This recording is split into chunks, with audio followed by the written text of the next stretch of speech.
Pues ya lo tenemos en la línea telefónica. Pablo, me da mucho gusto saludarte. Gracias por aceptar esta entrevista que tuvimos que postergar, dado que KPFK, como acabas de escuchar, anda necesitando respiración de boca a boca, pero es una estación histórica, con una gran historia acá en los Estados Unidos, no solamente en Los Ángeles, y que merece un gran respeto, porque aquí se han escuchado muchas verdades que el mainstream media jamás ha dicho. Pablo, ¿cómo estás? Gracias por aceptar esta entrevista que desgraciadamente tuvimos que posponer.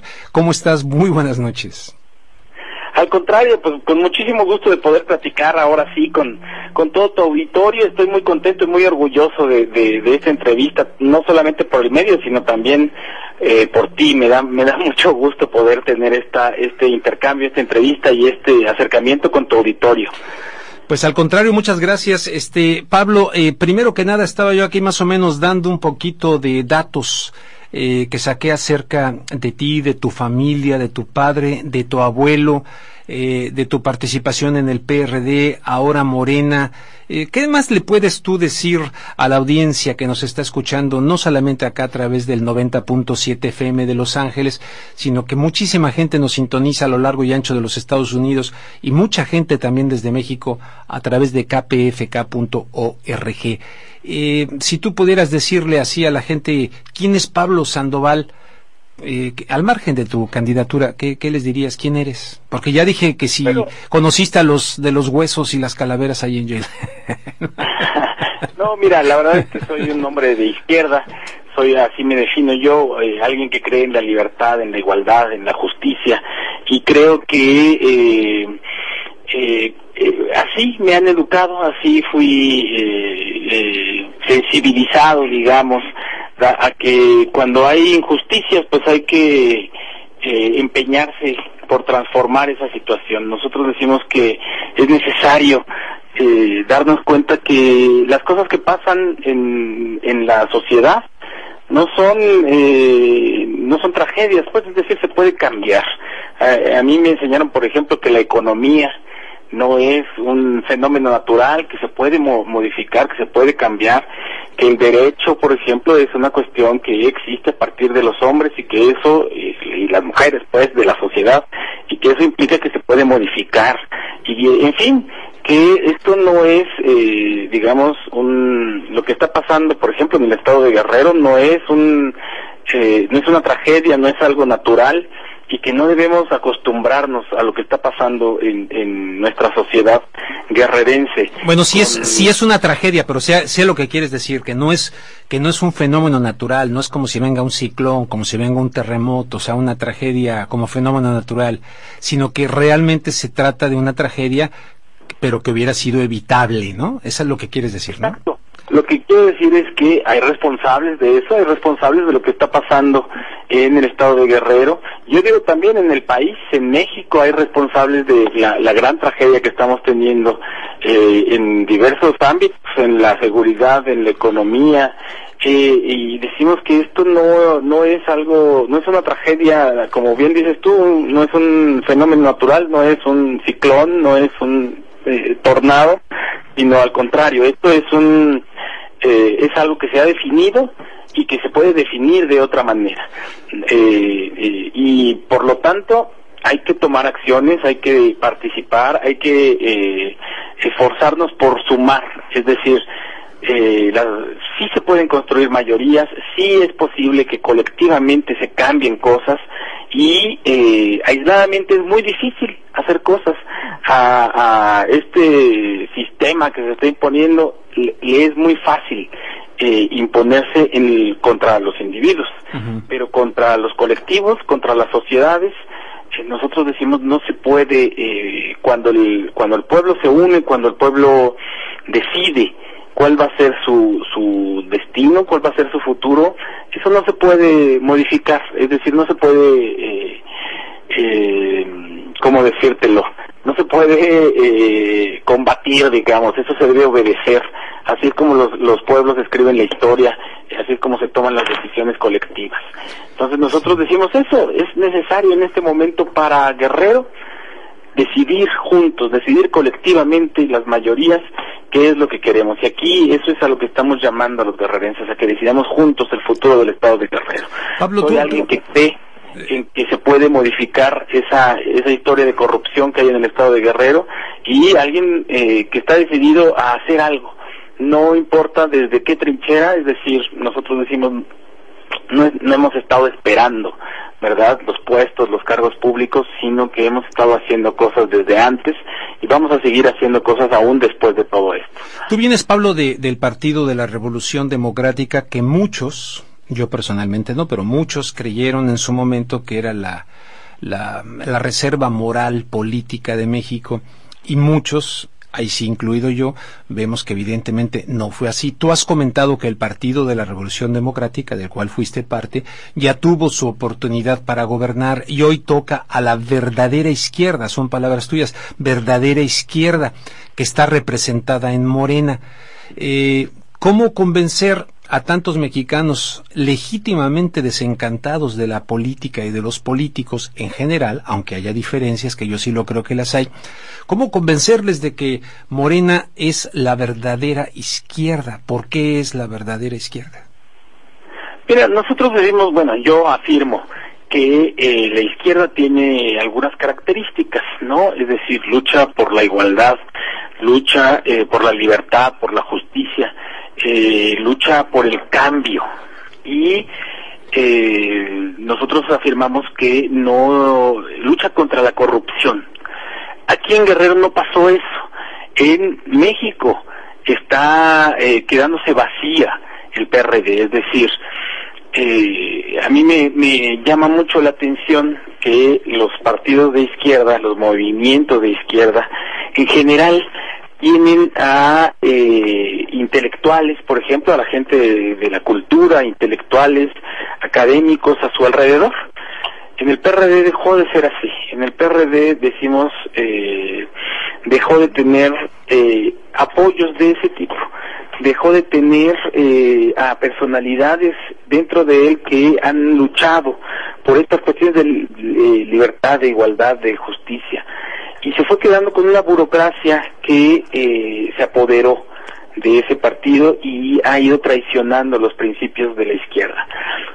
Tienes razón, mucha gente creímos en ese proyecto, mucha gente apostamos a que el cambio podría ser a partir de ese partido, pero en los últimos años, desgraciadamente, te insisto, es una burocracia, es como una que se ha metido a negociar con el gobierno, que se ha vinculado últimamente, digamos, al gobierno de Peña Nieto, pero aún antes a negociar con Felipe Calderón,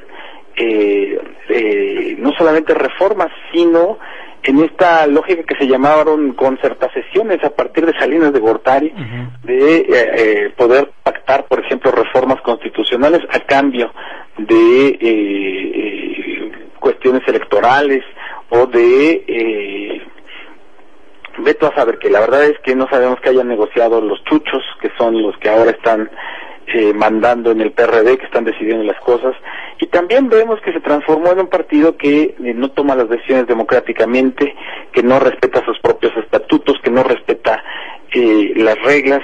Yo digo, es algo triste, porque el PRD se convirtió en aquello contra lo que luchaba, es decir, luchaba contra los fraudes electorales, ahora comete fraudes electorales, luchaba contra el autoritarismo, contra los caciques, luchaba contra el abuso del poder desde el gobierno federal y los gobiernos estatales, y ahora él, que tiene gobiernos, pues abusa de esta manera. Vemos cómo eso ha pasado no solamente en Guerrero, ¿no?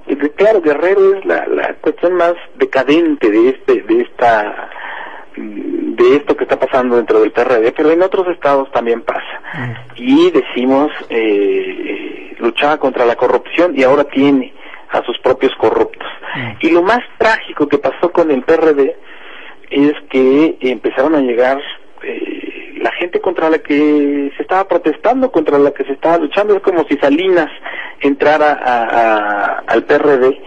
Eso pasó en Guerrero. Entraron los caciques, entraron al PRD y a mandar dentro del PRD. Entonces, decimos, desde hace varios años, cuando menos desde 2011, yo creo que un poco antes, el PRD ya no tenía viabilidad, no tenía, porque en Guerrero, por ejemplo, postuló a uno de los caciques priistas, que es Ángel Aguirre Rivero, y ahora mismo, hace unos días, se ha mostrado el pacto que tiene el PRD con Rubén Figueroa, que es como el cacique de caciques en Guerrero. El Pablo, responsable de la matanza de Aguas Blancas. De Aguas Blancas, sí, yo cubrí muchísimo de eso. Pablo, ¿cómo llegas tú a la candidatura de Morena al gobierno de Guerrero? Porque hay quien dice, Pablo Sandoval llega como candidato por accidente, y justamente por el tema de los 43, es decir, dicen, el candidato natural era Lázaro Mazón.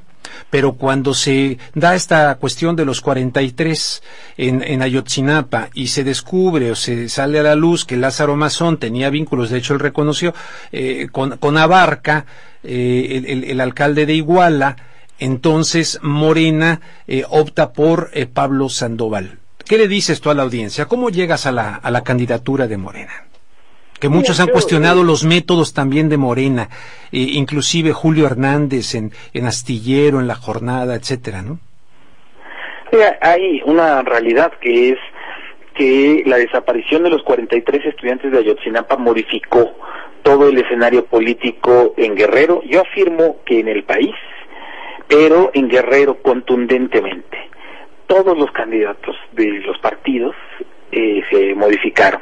Es decir, en el PRD había un candidato ya definido y se modificó. Salió ese candidato y entró una candidata distinta. En el PRI también había un favorito y se modificó. En Morena había una ¿cómo se dice? La promoción, se le llama el responsable de la promoción de la soberanía nacional, que era Lázaro Mazón. Y después de esto, obviamente, él sale afectado en sus preferencias, etcétera, ¿no? Entonces, hay una renovación, digamos, en Morena, una desvinculación de diversos liderazgos con él, y hay un planteamiento hacia mi candidatura. A mí me pareció algo estupendo, un honor poder encabezar estos esfuerzos de Morena, porque es un partido nuevo, como lo sabemos, es un partido que acaba de obtener su registro, un partido que va a demostrar qué es lo que plantea, cómo está hecho, quiénes son los que militan ahí por primera vez. Se quiere diferenciar evidentemente de lo que ha representado el PRD, de esta debacle que hubo en el PRD. Yo digo, esa debacle tiene que ver específicamente también con Ayotzinapa.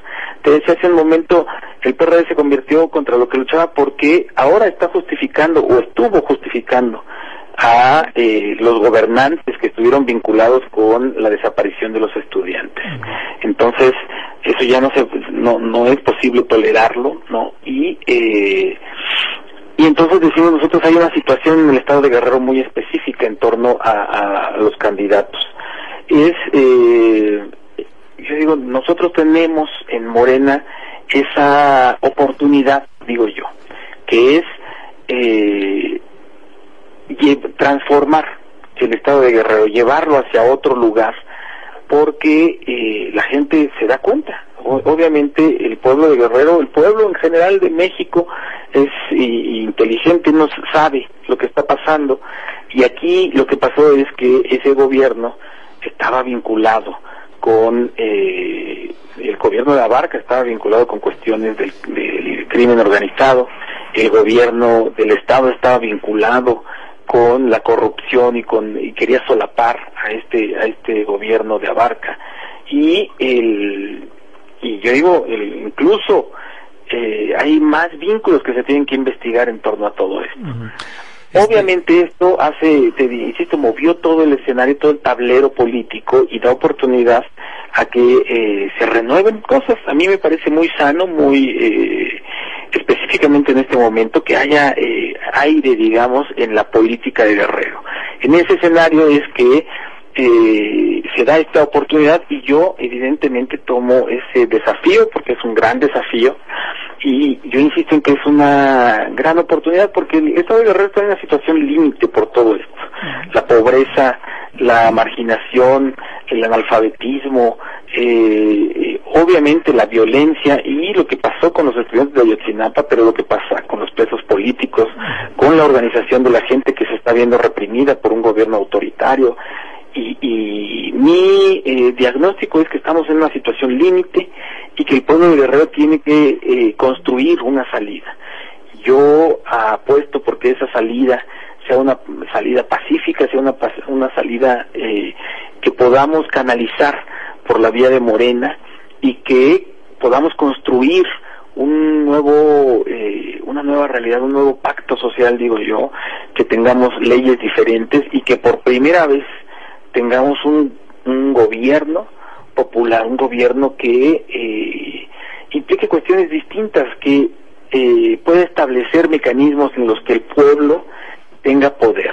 Esto no es algo extraordinario, esto pasa en países democráticos, esto pasa en lugares, por ejemplo, donde están aprobadas cuestiones de democracia directa, de democracia participativa. Nosotros tenemos propuestas en torno a eso, tenemos propuestas en contra de la corrupción, en contra de lo que ha estado pasando en el Estado de Guerrero. Ya que mencionas esto, Pablo, perdón que te interrumpa, ya que mencionas esto, hay mucha gente, te repito, mucha gente en México que está desencantada, que no cree. Acá en los Estados Unidos hay mucha gente que va a Michoacán, aquí hay creo que 2 millones de michoacanos, por ejemplo, ¿no? Hay mucha gente de Guerrero, van a sus estados y están verdaderamente ya asqueados de la cuestión de lo que está pasando en México. Y de repente, hace poco vino por acá a Los Ángeles un regiomontano, Gilberto Lozano, que si bien es cierto surge de las estructuras empresariales de Monterrey y que de hecho estuvo allá como oficial mayor de la Secretaría de Gobernación de Vicente Fox y luego despotricó en contra de Vicente Fox y que ahora está hablando de un Congreso ciudadano, etcétera, y que él toma el ejemplo de Cherán en Michoacán, él le llama, tenemos que cheranizar México. Suena muy padre, ¿no? Tenemos que desparasitar México porque está lleno de parásitos que viven en la política y que llegan a vivir a través del voto como parásitos del presupuesto y luego traicionan a la sociedad, etcétera. Te quiero poner un fragmentito de lo que me dijo aquí en una entrevista ante estos mismos micrófonos. Él dice, no hay que votar, no hay que ir a votar, ya sea votar por ti, votar por el que sea. Particularmente yo noté que se tira duro en contra de Morena. Te quiero poner un fragmento de lo que dijo aquí y me gustaría algún comentario tuyo al respecto. Vamos a escucharlo. La verdad es que ha sido un juego de palabras para dividir a los mexicanos, distanciarlos por ideologías. Ahí en ese sentido me gusta mucho la ideología que yo he visto como más sabia, la que tienen en Cherán, Michoacán. No somos ni de derecha ni de izquierda, somos de sentido común. Y en ese sentido no meternos en un cuadrito que nos hace pelearnos a unos contra otros. Como hoy los partidos nos... Bueno, ahí está lo que opina este hombre de los partidos. Muchas personas en México se hacen eco de esta manera de pensar. ¿Tú qué dices? Acerca de esto, vi incluso algunas partes de la entrevista. Y fíjate que a mí no me convence mucho esa posición, primero porque creo que debemos de rescatar el país, es decir, que debemos rescatar lo que sí funciona en el país y, bueno, más bien regresar a lo que funciona en el país. O sea, ahorita yo veo un país con instituciones dinamitadas, con el pacto social que nos unía a los mexicanos dinamitado. Y, por ejemplo, digo que hay una tendencia a desprestigiar, por ejemplo, al Congreso. A mí me parece que uno de los principales herramientas que podría tener la ciudadanía sería precisamente el Congreso y el fortalecimiento del Congreso para que tuviera poder y frenara al Poder Ejecutivo. Yo creo que es una de las cosas republicanas que deberían funcionar, es decir, un equilibrio de poderes, ¿no? Esta lógica republicana del liberalismo del siglo XVII, que era que el poder frene al poder, ¿no? Del XVI, del XVII, que viene la Revolución Inglesa, la Revolución Francesa, que es un Congreso fuerte que detenga al Poder Ejecutivo y que le pida cuentas y que lo limite. Y eso no funciona en México. El Congreso está sometido al Poder Ejecutivo, sí, en el nivel federal y obviamente en los congresos de los estados. Y yo afirmo que debe funcionar el Poder Ejecutivo, que se debe revalorar y que se le deben dar instrumentos para que cuestione al presidente de la República y lo detenga en cualquier caso de abuso del poder. Pues me parece que no... que desprestigiarlo, que decir, no, pues es que esto no sirve para nada, las elecciones no sirven para nada, entonces lo único que hace es hacerle un juego al sistema de partidos, a que la gente anule sus votos y que obviamente los votos corporativos, los votos duros del PRI, del PAN, que ahora aprendió a hacer todo eso, y ahora con pena vemos que también el PRD se está haciendo esos manejos, pues que llevan, ¿no?, a que ellos sean los que se mantengan, los que se sostengan. Pero entonces es como pedirle, Pablo, un poquito un acto de fe a la gente, ¿no? Porque tú mismo estás reconociendo todo este desencanto. Hubo gente del PAN que creyó en el PAN, que lo veían, y llegó el señor Fox, el señor Calderón, y la docena trágica, tremendo. Mucha gente creía en el PRD y tú mismo estás diagnosticando. Entonces, Morena como tal es un partido nuevo, aunque hay caras conocidas, empezando por Andrés Manuel López Obrador. Entonces es un poco como pedirle a la gente un acto de fe, ¿no? Como que no hay en qué sustentarlo, o sí, de cuando estuvo. Oye, tengo que hacer una pausa. Estoy hablando con Pablo Sandoval Ballesteros, candidato de Morena al gobierno de un estado clave, sin duda, en México, que es el estado de Guerrero, donde han ocurrido tremendas tragedias, tremenda impunidad, como decíamos, no tragedias naturales, sino que pudieron haber sido evitadas si no estuviéramos viviendo en México, donde la impunidad reina y la corrupción reina. Entonces, esto es KPFK desde Los Ángeles, California. Estamos en el 90.7 FM, en el 98.7 FM de Santa Bárbara y a nivel global a través de www.kpfk.org. Si me permiten, hago una pausa y regreso. No, continúo. Bueno, me dice acá que continúo. Entonces nos vamos con esto. Pablo, está este escenario. Entonces te decía de un poquito como del acto de fe. Es evidente que millones de mexicanos sostienen, creen y se sienten muy comprometidos y que es un honor estar con López Obrador y están ahí firmes, ¿no? Con la cuestión de López Obrador. Muchas otras personas sienten que no por todo. Yo sostengo, Pablo, que en México ha habido una especie de doctrina de shock, una especie de tortura, y todas estas noticias constantes, mientras todo esto está ocurriendo en el país, el poder está haciendo de las suyas y México prácticamente ya ha quedado amarrado, atado dentro del marco de la globalización al papel que le fue designado y que la clase política mexicana aceptó para México, que es la desnacionalización de México, privatizar absolutamente todo, hasta el agua de lluvia si nos descuidamos, hasta el aire si nos descuidamos. Y entonces, ¿cuál es el margen de maniobra para personas, vamos a darte el beneficio de la duda, que llegan con buena intención? Por ejemplo, tú, al Estado mexicano de Guerrero, a querer cambiar las cosas, donde tenemos niveles de narcocracia, sin duda, donde me imagino que tú te estás topando al ser candidato con el escenario de la narcopolítica.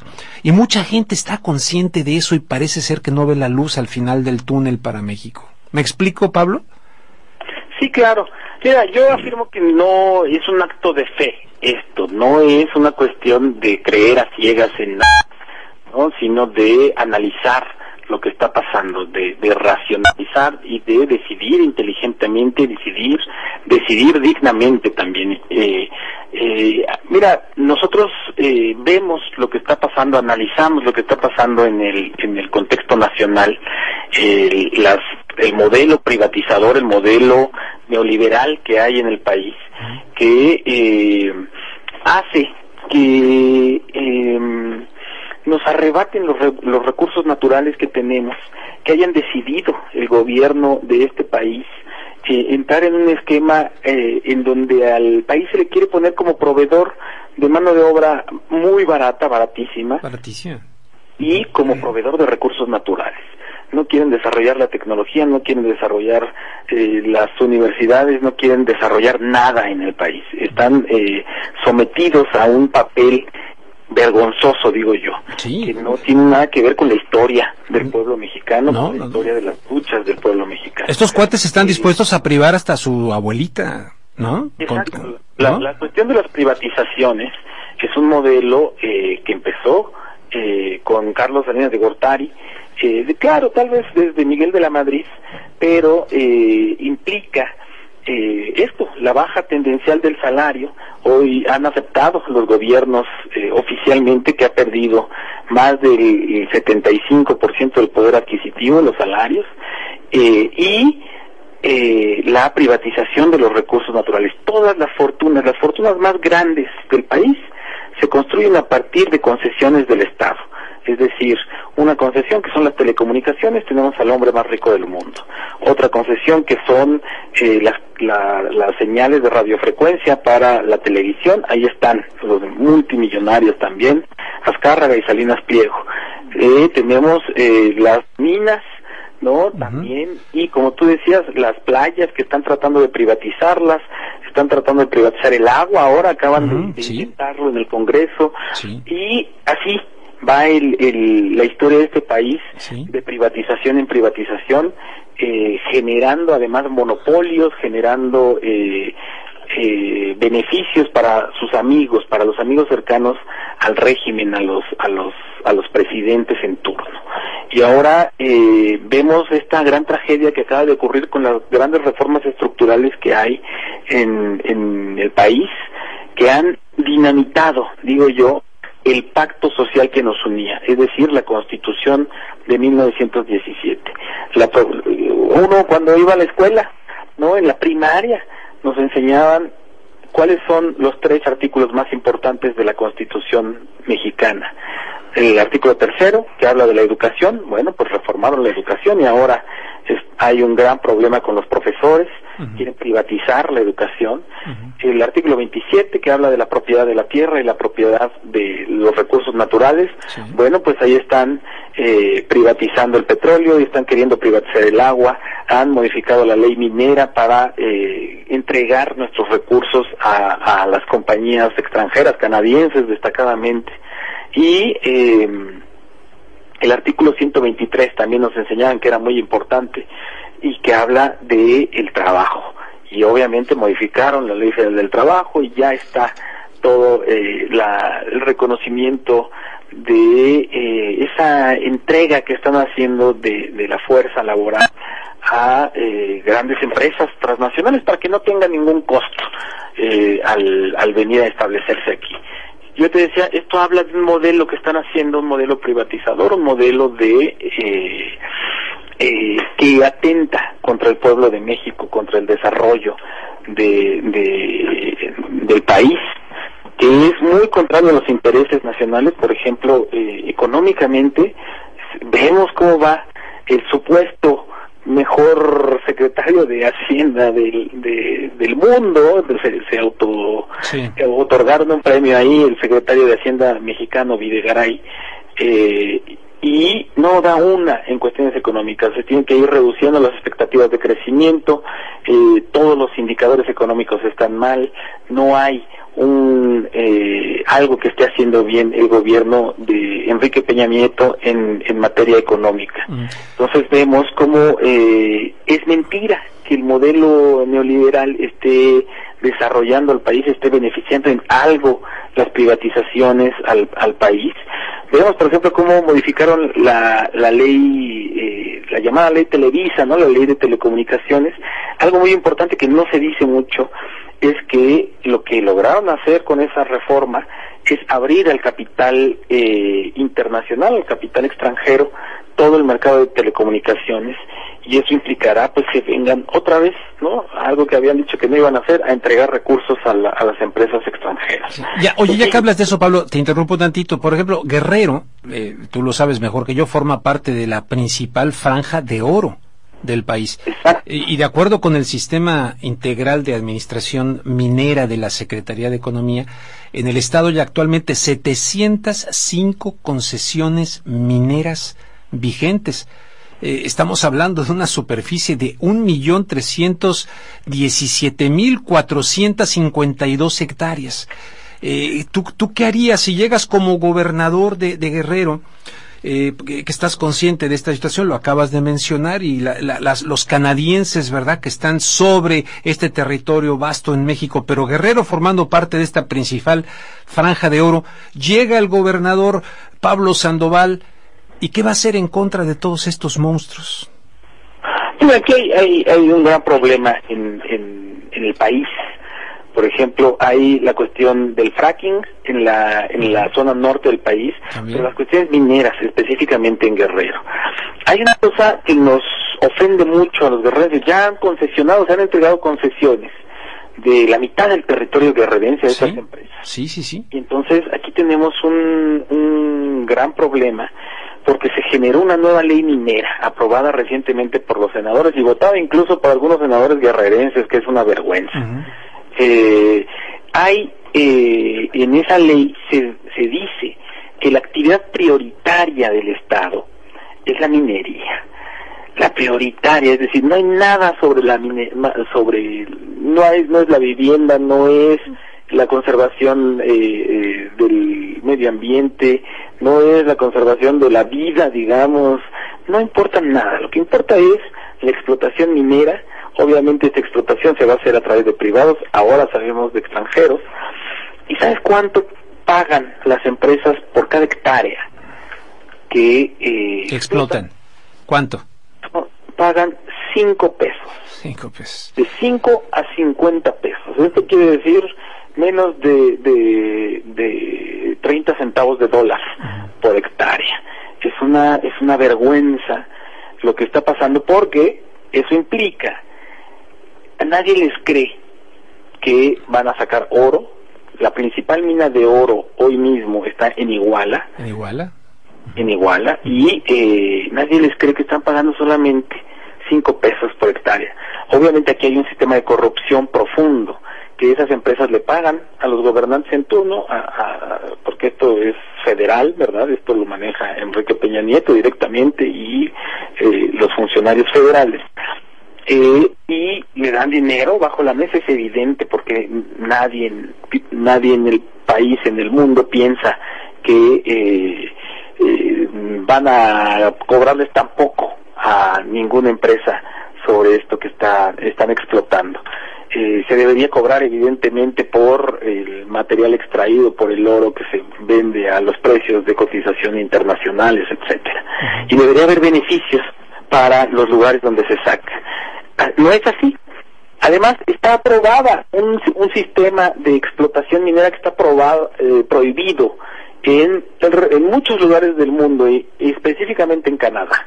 No se puede explotar a tajo abierto, como se dice, a cielo abierto, donde lo que hacen es hacer un cráter en la tierra, echar todo a unas trituradoras, a unas revolvedoras, se le echa agua, se le echan metales pesados, se le echan químicos por lixiviación, le dicen, sacar los metales preciosos y dejar todo lo demás contaminado, lo cual causa muerte, causa enfermedades como el cáncer, causa enfermedades en los animales, deja los suelos estériles y dejan muerte y destrucción donde van pasando. Eso está pasando en Sudamérica, están pasando en muchos lugares, y nosotros vemos que eso quieren hacer aquí en Guerrero, y ya lo están haciendo de hecho en esta mina que te comento aquí en Iguala. En Iguala.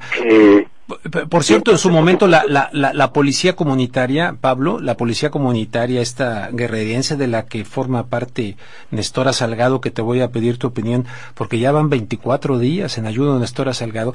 Esta policía comunitaria en su momento, creo que fue por ahí del 2013, junio del 2013, lanzó una alerta por los intereses de mineras en Guerrero, y Nestora Salgado fue muy activa en denunciar esa situación, y vemos un caso aquí totalmente ya de impunidad, francamente, en torno a esta mujer, que ahora sale el señor Campa Cifrián, que no la han podido cambiar allá de Nayarit a otro lugar, que por la saturación que hay en las cárceles, vaya, es vergonzoso el asunto.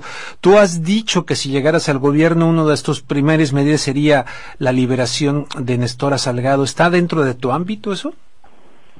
Mira, aquí hay una cuestión en el caso de Nestora Salgado que implica una venganza del gobierno de Guerrero específicamente, lo cual es algo vergonzoso lo que está pasando con Nestora,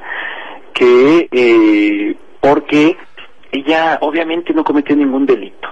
Ella estaba actuando como una autoridad que está reconocida en las leyes del Estado de Guerrero por la ley 701 como una autoridad. Detuvo a alguien, en torno a esto lo metió a la cárcel comunitaria y la acusan de secuestro. De secuestro, sí. Entonces es un absurdo, y el Poder Judicial Federal le dio un amparo para liberarla, porque es obvio que eso no es un delito federal, está basado en una ley en el Estado de Guerrero, y lo reconoció la Procuraduría General de la República, y retiró los cargos. Pero en el caso del gobierno del Estado no lo ha reconocido, y ha seguido con esto. Y entonces aquí la cuestión es que Nestora detuvo a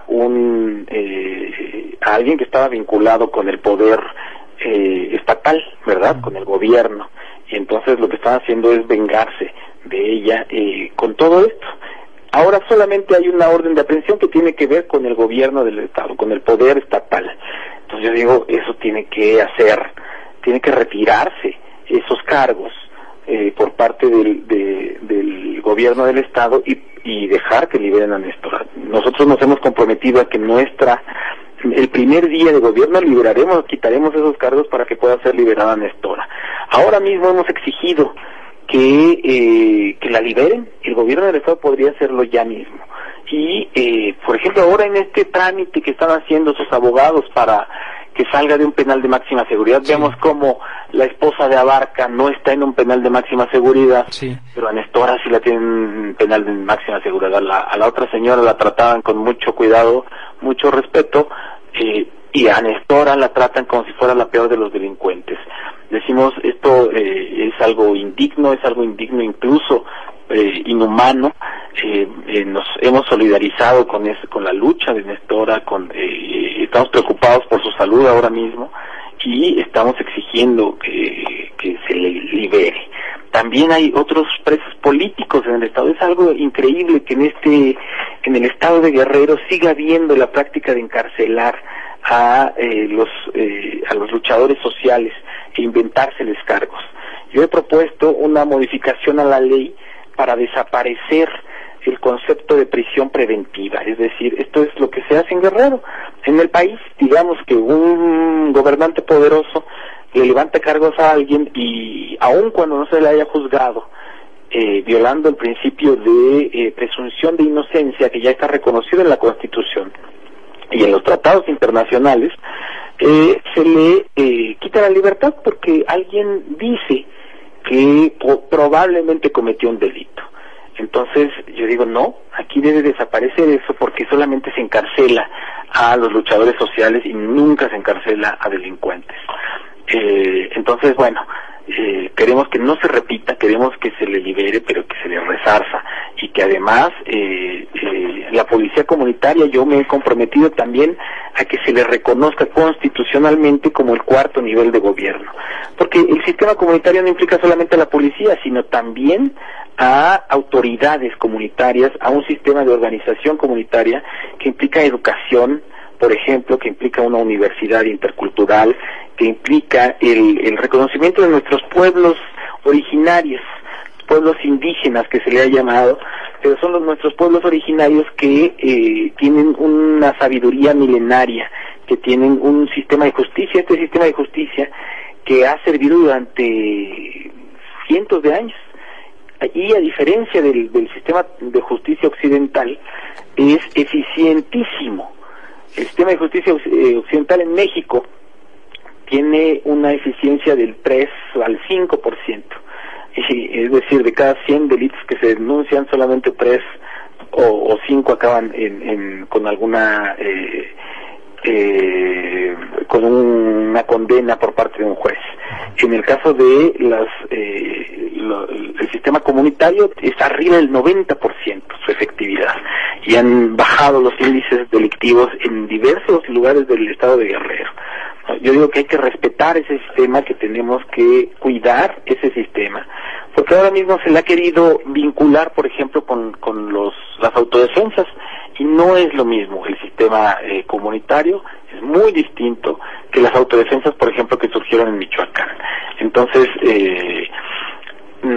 insisto, nosotros nos hemos comprometido con liberar a Nestora, liberar a los demás presos políticos y constitucionalizar a las autoridades comunitarias como el cuarto nivel de gobierno, después del gobierno municipal, y eso está funcionando más o menos en el estado de Guerrero. Hay comisarías donde se reconoce la autoridad comunitaria que existe en el estado.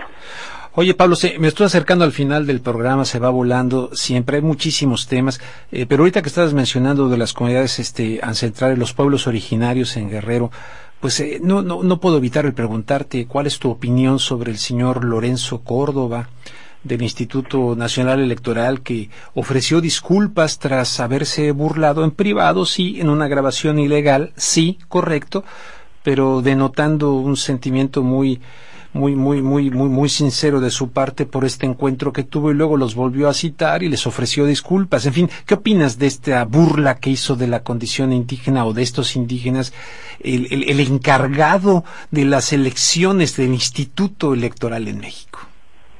Creo que es un indigno Lorenzo Córdoba, que debería renunciar, que debería tener vergüenza e irse de ese cargo. No solamente por la incapacidad que ha demostrado en la organización de las elecciones, sino por esta franco desprecio a nuestra cultura, a nuestras comunidades originarias. Uh-huh. Es algo vergonzoso. Yo creo que demuestra mucha ignorancia, demuestra un nivel de frivolidad inaceptable, y que es una vergüenza para el país que ese señor esté dirigiendo una institución pública.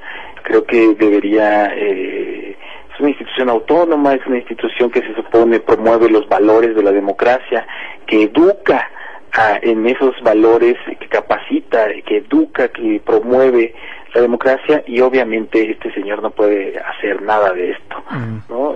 A nosotros nos avergüenza siquiera que ese señor esté dirigiendo el Instituto Electoral.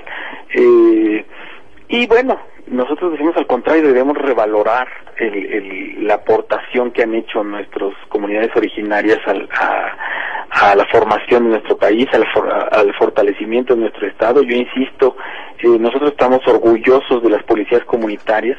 Yo quiero, por ejemplo, en cuestiones de seguridad, retomar muchas de las cosas que están haciendo las policías comunitarias, que están dando ejemplo a otros países. Se está estudiando todo el sistema de las policías comunitarias en países como Italia, como Brasil, generando este concepto de seguridad ciudadana. Y entonces nosotros decimos, en Guerrero, pues tenemos que empezar por eso, por reconocerlo y por aplicar las experiencias que ha habido en torno a la policía comunitaria y a nuestras comunidades originarias, nuestras comunidades indígenas, para dar ejemplo al país, al mundo, de lo que debemos sentirnos orgullosos. Sí. Oye, última pregunta, ¿fraude en las elecciones consideras? ¿Cómo te sientes tú? ¿Te sientes confiado? ¿Cómo vas? ¿Qué dicen las encuestas? ¿Vas a ganar? ¿Vas a perder? ¿Cómo va la cosa? Nos queda un minuto y medio. Estamos optimistas, creyendo que Morena va a cambiar el estado de Guerrero, que va a ganar. Vemos obviamente un estado de normalidad antidemocrática, en donde los gobiernos creen que pueden intimidar al pueblo con la violencia que está habiendo, con la irresponsabilidad que hay desde la organización de la elección. Pero decimos que el pueblo de Guerrero, digno como es, ha cambiado la historia en diversas ocasiones en contra de todo. del dinero, del Poder Ejecutivo Federal, del presidente de la República, del gobernador, de quien sea, y ha cambiado, ha electo, ha hecho ganar en diferentes ocasiones a gobiernos para cambiar lo que está pasando en el Estado. Decimos que esto es ancestral. Desde la independencia el pueblo de Guerrero encabezó la lucha, la revolución, la reforma con Juárez, y ahora decimos vamos a tener un nuevo cambio, porque ese ejemplo nos están dando los padres de Ayotzinapa, que corrieron al presidente municipal corrupto vinculado con el narco, corrieron al gobernador corrupto que estaba solapándolo, corrieron al Procurador General de la República que estaba también queriendo darle un carpetazo al tema, y eso ha demostrado que el pueblo tiene poder, y con ese poder puede quitar gobernantes, pero también poner gobernantes distintos, y podemos instaurar un gobierno popular con eso, que sirva a la gente y no se sirva de la gente.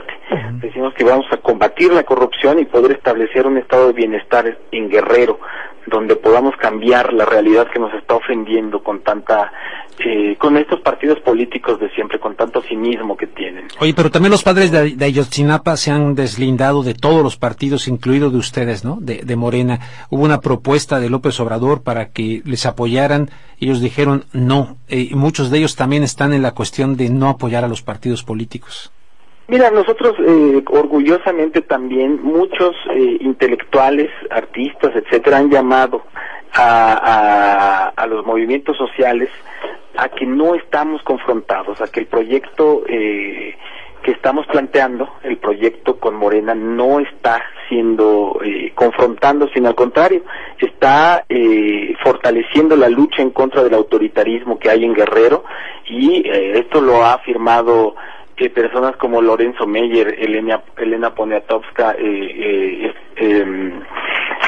Octavio Rodríguez Araujo, en fin, intelectuales y artistas que han estado viendo que es necesario este gran cambio en el Estado, pues, o sea, está Héctor Díaz Polanco, Joaquín Cosío, Rafael Barajas el Figón, Epigmenio Ibarra, John Ackerman, Jaime Avilés, Federico Campbell, Armando Bartra, Damián Alcázar, hay gente intelectuales de primer orden llamando a votar por Morena, porque lo que decimos que hay una oportunidad histórica, porque es obvio que hay un colapso del PRD, es obvio que hay un colapso del PRI, y que la justicia no va a llegar con estos partidos. No podemos exigirles a ellos verdad, porque ellos no van a investigarse a sí mismos para declararse culpables. Decimos que esto solamente podrá ser posible con un gobierno popular, con un gobierno distinto, y en ese sentido es el ofrecimiento a los padres para que ellos propongan a un abogado de este movimiento de derechos humanos que hay en Guerrero, que son muy prestigiados y que son muy inteligentes, muy capaces, para que alguno de esos abogados de la confianza de los padres de familia pueda hacer la investigación en torno al caso de los desaparecidos de Ayotzinapa, encabezando la Procuraduría. Y los padres de familia, nosotros hemos tenido pláticas con diversos actores de estos movimientos sociales, y aún cuando ellos están llamando a no votar, nosotros hemos insistido en que es necesario que si existen estas elecciones, no vamos a dejar que el PRI o que el PRD pasen francos y que no haya que no haya nadie que se les enfrente. Nosotros queremos confrontar esas opciones, queremos darle una alternativa al pueblo de Guerrero para que en ese ámbito pueda optar por algo diferente, y que nosotros decimos, aún en ese terreno, en su terreno, con sus canchas, con sus jueces, con sus reglas, podemos ganarle en este momento a ese Estado, como tú decías, que ya ha estado hasta vinculado con el crimen organizado, que está vinculado con los grandes caciques de siempre. Pablo, y podemos hacer un gran cambio en el Estado de Guerrero. Pues ya nos vamos, Pablo, te quiero agradecer muchísimo. Ya les metieron también el partido de México-Brasil en pleno día de las elecciones, qué barbaridad, pero en fin. Pablo Sandoval, candidato de Morena al gobierno de Guerrero, agradezco mucho que expresaras tus puntos de vista ante estos micrófonos de KPFK acá en Los Ángeles, California. Muchísimas gracias. Voces y estrellas son canciones y doncellas bajo un alto cielo azul. Pablo, muchísimas gracias, te decía, por la entrevista. Al contrario, muchísimas gracias, Rubén, y se nos quedaron muchos temas en el tintero, ojalá Sí. podamos volver a platicar. Encantado, claro que sí. Gracias a Pablo Sandoval, y ahora sí les dejo con Los Caminos del Sur. Vámonos para Guerrero, y regresando, Gregorio Luque aquí en KPFK. No se vayan. De Agustín Ramírez, por cierto. Y ese lucero eres tú. Jaguares en las marañas y pájaros sobre el río, es un bello desafío, la selva con la montaña. Amanecen los jornales, una ilusión campesina, de céfiro es la colina y alegría en los manantiales.